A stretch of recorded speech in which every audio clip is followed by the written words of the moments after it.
So today I'm just going to have to debate myself. So this show will end in a tie because I can't beat myself, right? Yeah. Or We don't maybe, want that, no. we could. We can find Maybe someone, we could Skip. find somebody I can't out have you do there. the show alone. And Somebody. actually, we did make sure to find someone for We you. did? Chris Broussard. He's going to join us now. Oh, there he is. New York. You Good saved morning, us, Chris. I answered the bell. I answered finally. the bell. Way to go. Thank you for joining us, Chris. We couldn't have this show go on without someone to debate. So, hey, let's start with the Lakers. LeBron said earlier this week that his playoff mode has been activated, and he showed it last night. The Lakers were down by 19 at one point, but were led back by the King. LeBron scored 29 points with 11 rebounds and 6 assists. The Lakers got a much-needed win and are now 2.5 games back of the 8th seed. Let's take a listen to LeBron after the win. We got a fresh start for us, and it's the second half of the season. You know, the trade deadline is over with. This is our squad. I'm happy with who we got. I love our squad, and I look forward to seeing how we continue to battle for the rest of the season. Chris, what grade would you give LeBron after last night's performance? I don't see how you can give him anything other than an A, unless maybe you want to go A+, but I'll go A. I'm sure Skip's going to talk about a missed free throw here or there, but I'm giving LeBron an A. And here's why. Look, Skip, I'll give you this. In the first half, I was saying, this doesn't look like playoff LeBron. It actually looked like he was unable to take over the game, and I was a little bit concerned. But obviously, he got it going in the second half. He scored all 16 of his second half points in the last 18 minutes after the Lakers had fallen down by 19 points. And I thought he was great down the stretch, Skip. When they go down 7 with about 7.5 minutes left in the game, he scores 8 points, has 2 assists to lead a 17-4 run that turns that 7-point deficit into a 6-point lead. And obviously the rest is history. At the end of the game, he penetrates, kicks it out to Reggie Bullock. That's what they got Reggie Bullock for. Yeah. They could have been doing this all season if they had put some other three-point shooters on the team. But Bullock is a very good three-point shooter, the best on the Lakers, and he drills it. And obviously they go on to win the game. Otherwise, I liked a lot of what I saw from LeBron. I thought defensively, he was very engaged. He was active. We know he hasn't been the best defender this year, but last night I thought he answered the challenge. You saw the late charge that he took. That was nice. And also, he was guarding Clint Capella. LeBron does not like guarding big men in the paint. And I'm not saying Clint Capella is Akeem Olajuwon, but he still guarded him.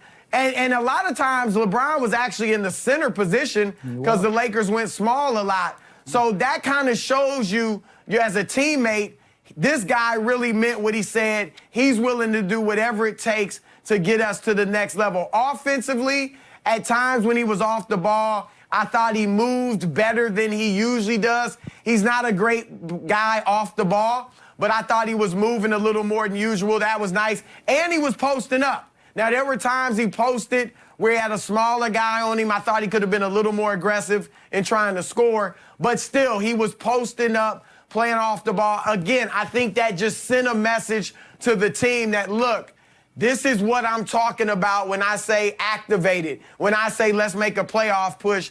And I just think that's a good signal you send to your teammates. And finally, Skip, he empowered these guys. Remember to play late in the game. I think LeBron had just scored, and Ingram was coming down the court.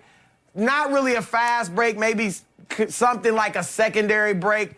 But he tells Ingram to go. Like, Ingram looked at him, should I give it to you? And he was like, go, go. Ingram drives, finishes with a layup. It may have been even a three-point play, but I thought LeBron, after what I thought wasn't a great start, and one that, again, I was like, he's having trouble taking over this game, I thought he came on strong down the stretch, and that's why I'm giving him an A. I don't know, Chris. I guess I always say this to Jenny and Shannon. I think I'm going to have to get a new TV because mine must be on the fritz. I didn't see that game you saw last night. And in fact, after I watched LeBron's post-game quotes, I'm going to have to drop what was, I'll give him a B for the game, but with the post-game quotes, I'm going to have to drop it to a B- because he had the audacity to say publicly on live national TV on TNT, I'm happy with who we got. I love my squad. No, you can't say that. You didn't love your squad. We couldn't get AD, so You this wanted, what I got. You wanted to trade your whole squad for Anthony Davis. So you don't That say was Magic and Pelinka. Okay, that was their fault. I'm sure LeBron had a hand in that. I'm sure he had signed off on that because LeBron's agent, the Clutch Sports agent, Rich Paul was right in the middle of that because I'm about to talk a whole lot about Chris Paul. But back to LeBron. I was going to give him a B for the game because I'll give you this. We saw LeBron's rare attributes on display last night because he did play point guard most of the game. And I keep saying this. I'm going to give you this. LeBron James is still the best point guard in the NBA. When he handles the ball, I'm in my comfort zone watching him. I know he says he loves to be uncomfortable, but he is very comfortable orchestrating that offense. And I still think he has a lot of young, upcoming, very good talent. And I still can't believe the Pelicans didn't accept that trade offer because that would have put the Pelicans right back on the map. But we also saw LeBron take Clint Capella last night and play the 5. And I thought he outplayed Clint Capella in the paint last night because in truth, LeBron bullied Clint Capella because, remember, LeBron last night was 0 of 4 from 3. LeBron last night made only 2 shots outside the paint. LeBron made 9 baskets inside the paint, 9 two-point shots, a lot of them over Clint Capella. So he not only defended him, but I thought he just bullied him in the paint. That was LeBron at his best in those areas. But then for the whole game, he only had the 5th best plus-minus on his own team.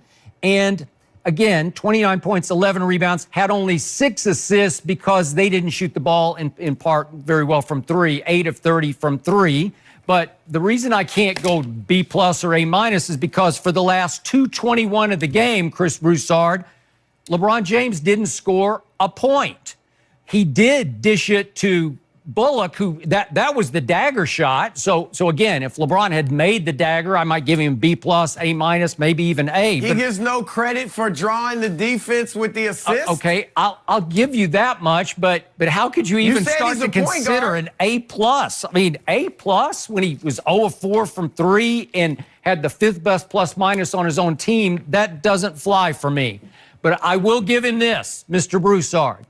He did step up to the line with 4:15 left and shocked me by making both free throws. Now, they weren't do-or-die free throws. They weren't gotta-make free throws.